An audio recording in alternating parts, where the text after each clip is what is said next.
Bonsoir Adesima Mauritanie. Bonsoir Monsieur Sissoko Siri. Je vous salue très bien et je salue tous les membres de Adesima Mauritanie.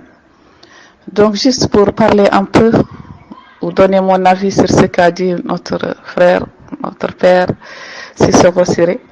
Donc à propos de la Constitution. Il a dit que le président il insiste donc sur la Constitution. Mais il y a des Mauritaniens qui sont là, qui n'arrivent pas à trouver leur pièce d'identité. Donc ces Mauritaniens, comment ils peuvent voter, et même quand leur passeport se termine, donc pour trouver un autre passeport, c'est tout à fait un problème. Et donc juste pour dire à Sissoko que quand même, nous tous nous savons et nous sommes d'accord que les changements de la Constitution ne représentent pas une priorité aujourd'hui en Mauritanie.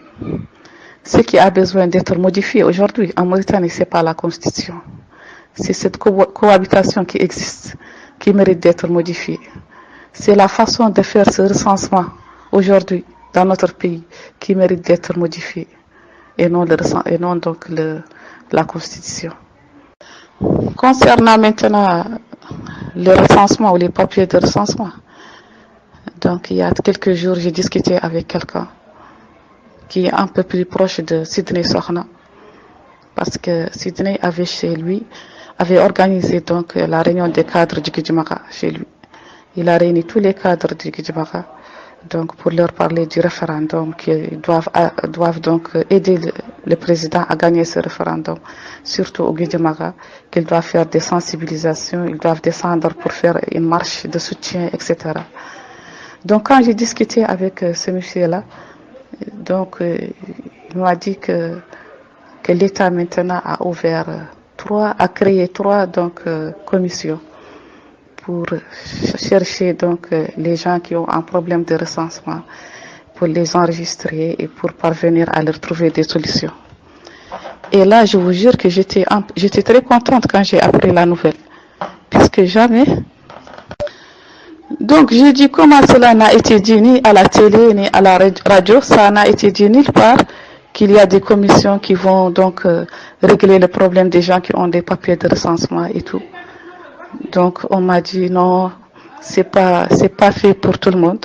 Donc c'est quelque chose qui est fait seulement pour les gens qui sont avec le parti au pouvoir. Les gens qui sont avec le parti au pouvoir, ils ont créé des commissions uniquement pour ces gens-là. Donc parce que les cadres du parti au pouvoir, surtout les Noirs, ils ont dit qu'ils ont des parents qui n'ont pas pu être recensés, ils ont des gens qui n'ont pas pu être recensés, donc il faut que l'État vienne donc à leur aide. Et là, ils vont seulement cibler ceux qui sont avec eux. Ils vont régler leurs problèmes parce que le président a mis l'une des commissions directement avec celui qui est chargé de la correction, le directeur général du recensement, là où on corrige.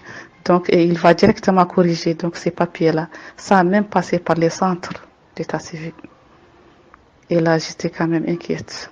Vraiment, à un certain moment, j'étais très contente parce qu'on a des fiches où il y a des centaines de personnes qui sont enregistrées et qui n'arrivent pas à trouver le recensement. Quand j'ai appris qu'il y a des commissions qui ont été faites pour ces choses-là, et donc j'étais très contente à un certain moment, mais quand on m'a dit non, c'est juste les gens qui sont avec eux, et là j'ai dit que ça quand même c'est pas normal. C'est pour vous dire que nos leaders sont les premiers responsables de ce qui s'est fait au noir. Que ce soit le président, que ce soit nos leaders noirs qui sont avec le gouvernement, ils sont conscients de cette situation. Ils savent que la plupart des Noirs ne sont pas recensés et ils font exprès de bloquer ce recensement et de ne pas leur ouvrir la porte. Même les Noirs qui sont avec le gouvernement en sont conscients. Donc au lieu maintenant de demander au recensement de tous les Noirs, non, malheureusement, ils demandent seulement au recensement de ceux qui sont avec eux. Et c'est regrettable vraiment. Donc ça c'est une honte qui est là. Donc juste pour dire que c'est ce système éducatif qui ne répond plus aux normes, ce système éducatif qui ne produit plus de compétences et qui ne produit plus de compétents. Donc c'est ce système éducatif aujourd'hui qui mérite d'être modifié. C'est ce système sanitaire donc qui est là, plus encore la vente des médicaments donc périmés, des médicaments trafiqués, donc qui remplissent aujourd'hui les pharmacies et les marchés. donc qui mérite d'être modifié parce que c'est une atteinte à la santé de cette population.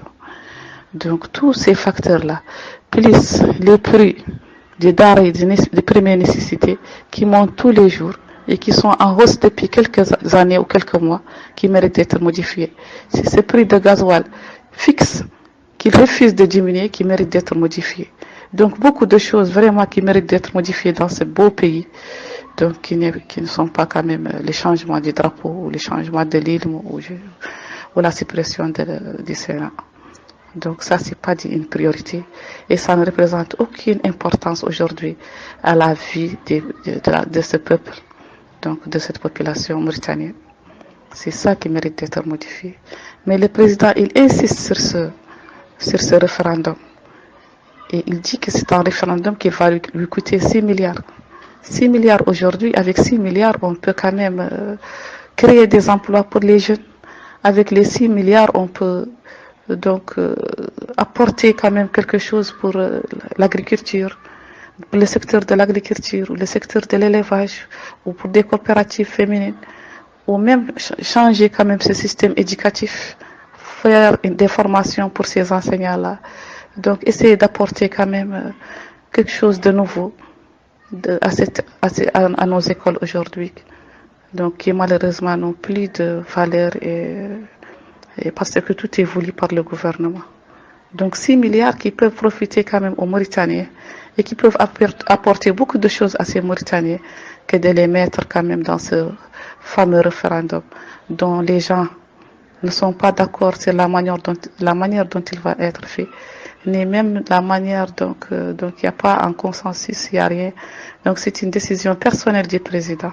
Depuis sa visite donc à Nema, il a dit qu'il va changer la constitution et qu'il va supprimer le Sénat. Et il ne fait qu'appliquer ce qu'il dit, sans l'avis de personne, sans un consensus.